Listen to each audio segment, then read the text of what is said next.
Crezi că această țară nu mai are vreo șansă să iasă din noroi? Crezi că nu vom scăpa vreodată de mită și de funcționari corupți?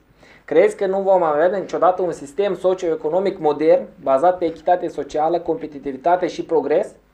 Atunci acest video este pentru tine. Cu toții ne dorim schimbare, dorim să trăim mai bine, la noi acasă, să avem de toate.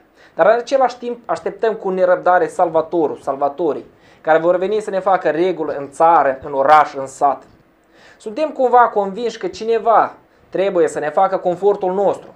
Cineva este dator să vină, să se apuce de treabă. Uneori de a ieși din zona noastră de confort prezintă un disconfort mai mare.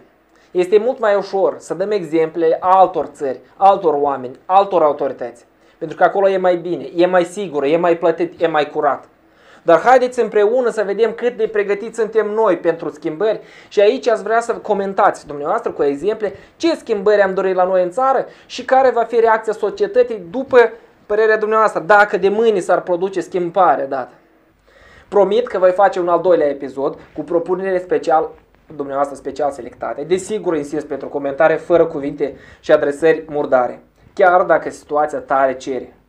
Iar acum, pentru puțin, aș vrea să vă propun să călătorim într-o altă realitate a Moldovei, într-o altă Moldovă. Ce ziceți dacă de mâine nu vom putea rezolva întrebarea cu polițiștii pentru încălcarea care am făcut-o noi?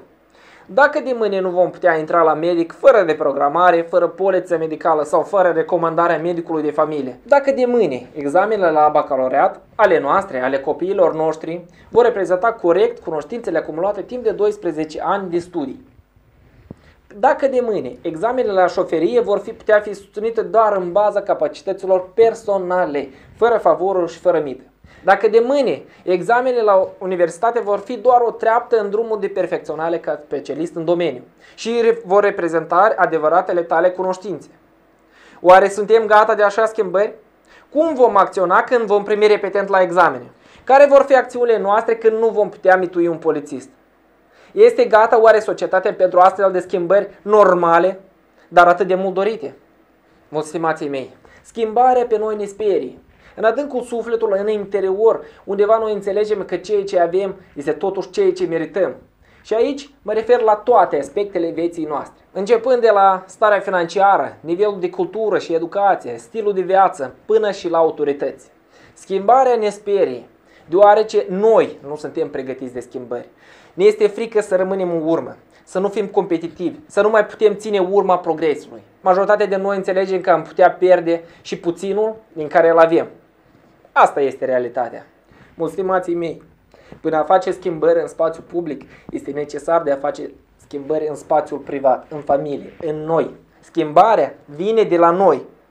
Să încercăm, fiecare de noi, de astăzi, să fim mai buni, mai pregătiți, ca noi înșine în ziua de ieri. Numai așa vom avea sorți de izbândă.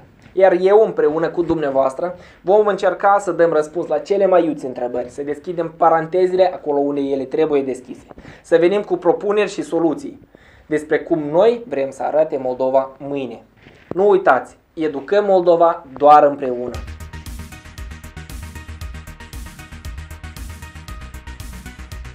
Dacă v-a plăcut acest video, vă rog frumos dați like și share pentru ca să putem continua discuția cu dumneavoastră. La revedere!